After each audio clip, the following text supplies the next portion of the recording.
there. Welcome to the Women's Business Workshop podcast. I'm Robin Walker, your host and business coach. And this is about the 42nd time that I am recording this intro. For whatever reason, call it the holiday break and getting back into work, it's been difficult to be able to say my intro. So I'm just going to skip right into it and let you know that we're going to be talking about planning your year and how you can make this year better than the last. If you want to just skip this whole episode and have me help you plan your year in your business activity and strategy, we can do that one-on-one, or you can hop into the Impact Business Circle and take advantage of the free bonus for quarter one, which is our entire Plan Your Year program. We'll be doing it live as a group January 4th, but if you missed that, the whole course will be in the Impact Hub, and you can work through it on your own and then use our mastermind calls for your one-on-one strategy. Just go to womensbusinessworkshop.com/planyouryear. Now let's hop into the episode.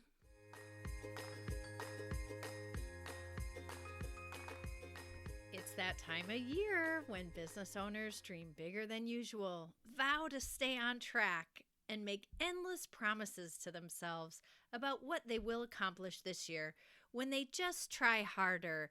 And this is the year that I'm going to be able to get up early, plan all my social media on time, and have all my invoices submitted earlier than the deadline.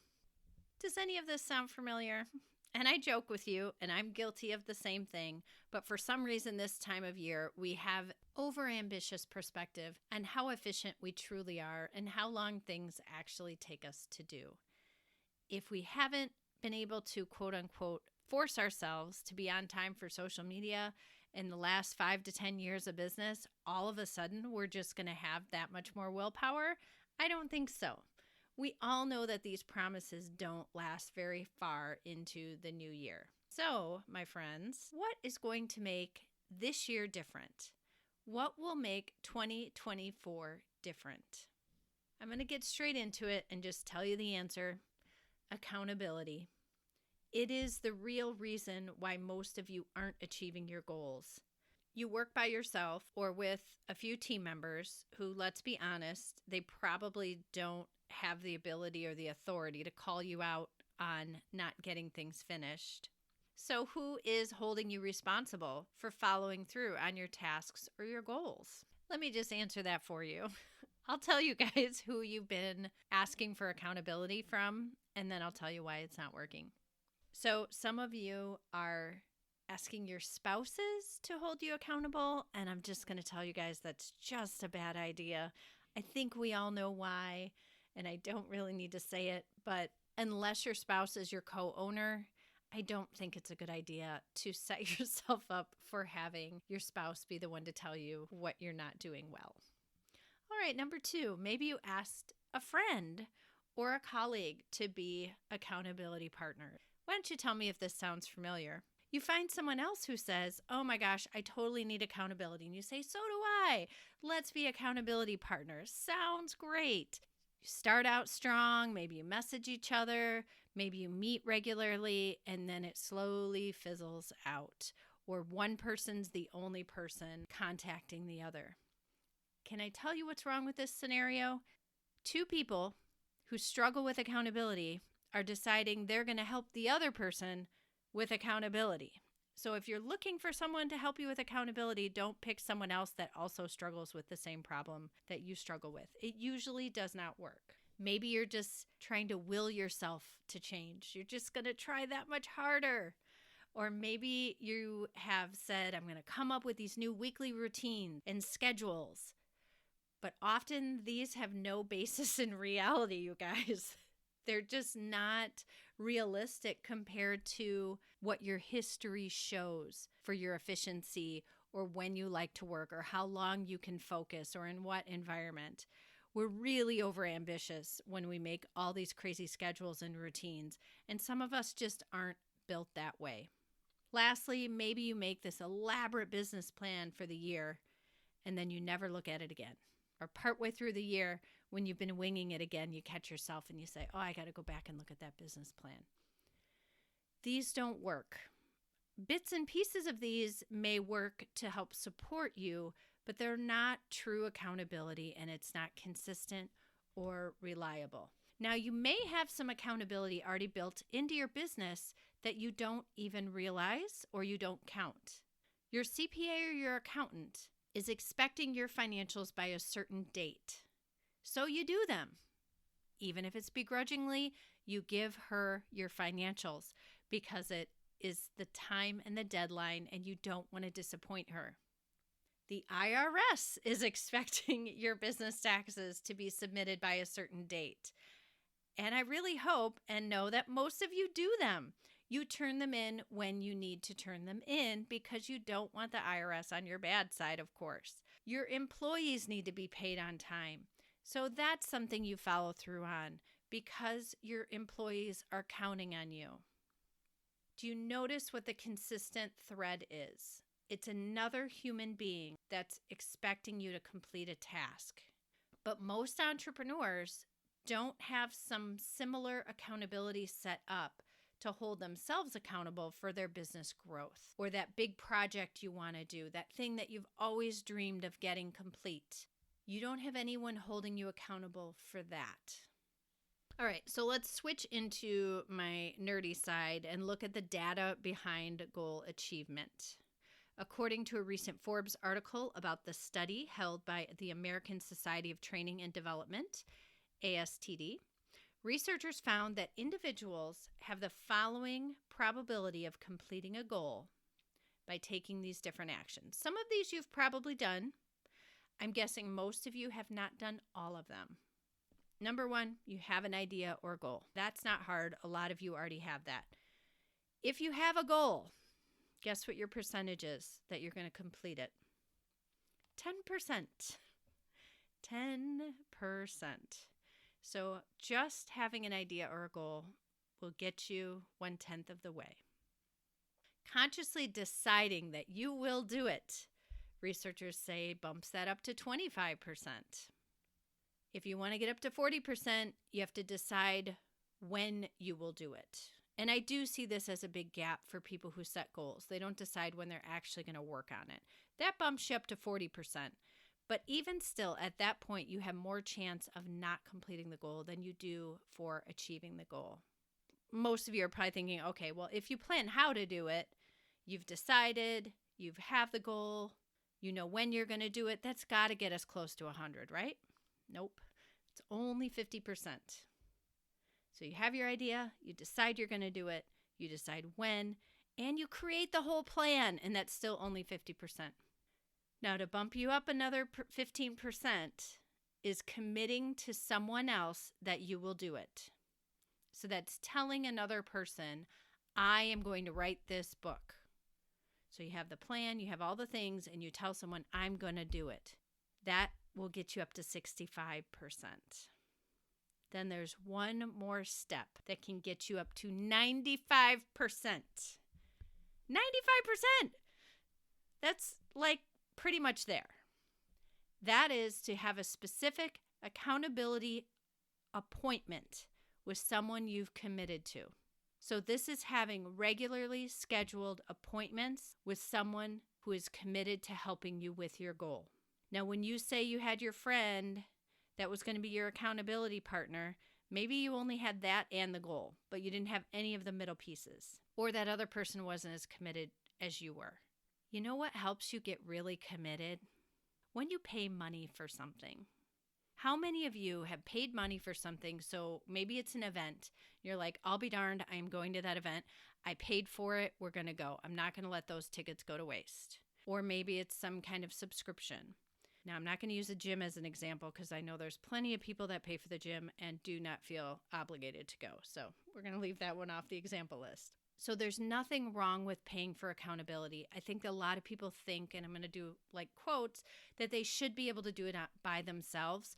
The research is showing you that you can increase your chances by 30%. That's the biggest jump out of all of the different tasks. Jump by 30% by having someone else committed to meet with you regularly to talk about this specific goal. This is not a networking group. This is something that is specifically a person asking you about your goal and your action steps. So let's go back through those steps real quick. Having an idea or a goal, I think you guys are all capable of doing that. Obviously, we all do it. Often people just do it on a whim, though, and they just pick a number out of the air. I want this many clients, or it is a goal that's I want to write a book. So make sure that your goal actually is a part of something bigger. That's something I think the SMART goals are missing. Have your goal be something that's part of a bigger vision for your business, for your life, and make sure that that smaller goal is going to help get you to where you want to be. Number 2 was consciously deciding that you will do it. Obviously, this is like if you're setting a goal, you're going to believe you could do it, right? But I think there's a piece missing there, and that is that you believe you can achieve it. I might say, I am going to do this. I'm making a decision to do it. But if there's a part of me inside that's saying, I don't think I'm actually going to do it, I haven't had writing a book on my actual goal list. It's on my big picture list because there's a part of me that's always saying, not this year. I don't know that I actually want to do the work for that right now. And that's okay. But acknowledging that, then I'm going to have less chance of failing because my head's just not in it. So deciding is one thing, but having the mindset to believe you are going to do it and you are capable of doing it, I think is a huge part of that second step. Number 3, the one about deciding when you will do it. I see this happen all the time where people have their action step list. They have their goal. They're so on the right track, but they never actually write down when they're going to do the task. You can add your steps, but if they're not in your calendar, you're just going to wing it and hope that you suddenly find all of this free time that you can work on these action steps. And I'm going to tell you, it's not going to happen. You need to be able to have a time on your calendar when you've dedicated that time to doing these steps towards your goal. Occasionally, we'll have someone that just can't figure out why they can't get their goal done. They're not really sure what's in the way. And if I ask, when is it on your calendar? When do you think you could work on that task? 9 times out of 10, their shoulders drop. They're like, fine, Robin, I'll put it on the calendar. It's a task they don't want to do, but sometimes our goals have tasks we don't want to do and we have to do them or hire someone to do them in order to reach our goal. So having that extra accountability for someone to say, when are you putting it on your calendar? We'll wait. And then finding the time while everyone's there with you to be able to make that commitment of time. And I'll say, I just had a member turn this back on me and remind me to put something on my calendar. And I felt Robined because she said, when can you put that on your calendar, Robin? Oh man, my words are coming back to bite me. But it's true. It does help. So then the next one is committing to someone that you will do it. So this is saying it out loud. It's posting it where people can see it. If you're brave enough, putting it on social media, but having other human beings who know you're doing this thing. And then lastly is having that specific accountability appointment with someone on a regular basis. So what would it feel like if you wrote down your next 3 steps towards your goal, and I told you that I would be asking you about those steps in an upcoming Zoom meeting with me and your peers? Would you have a higher chance of getting it done? You betcha. Many of the mastermind members in our group get the task done the day before a call or even that morning. But you know what? It doesn't matter. They get it done. It doesn't matter when. They know I'm going to be asking about it. And no, I am not mean if they haven't gotten it done. I don't have to be. The peer feedback environment is motivating. You want to have it done. And then if it's done, then you get help deciding what your next step is. And so often that is something that holds us back. If it isn't done, then you get questions to help find the real reason why it isn't getting done, or you get help getting that task on the calendar like I mentioned, or we address whatever the roadblocks are. How is this different than your current system of accountability? Do you have something like this in your life that can help you to get the tasks done that you really don't want to do? You can will yourself all you want, but completing goals usually comes down to your circles, your systems, and your willingness to put yourself as a priority. Imagine you have a boss that's expecting you to complete these tasks. You would have them done by the deadline, but why can you not do that for yourself? We feel like we, again, quotes, should be able to, but there's no negative consequence if you don't, aside from eventually tanking your business, of course. Let me in the Impact Group stand in for this boss accountability for 2024. Give it a year and see if you make more progress on your goal than the year before. We have different leveled groups depending on your stage of business, so you will be with your peers, and we will help you choose a strategic goal and the action steps and the accountability to follow through. You get all of those steps that they mentioned in that study. We have all of those built into the Impact Group, and we've had them in there since the start 5 years ago. Rest assured, we've got the system down for you. All you have to do is hop in and follow the steps. Just to make the group even more impactful for 2024, we have a bonus of the Plan Your Year curriculum that is going to be happening on January 4th that I mentioned at the beginning. If you miss that date, it will all be online in the private resource hub for the Impact Mastermind group, and you can have a strategic year planned out. Then from that plan, we take your first quarterly goal, which will be a smaller step that will help you get to that big year-long goal.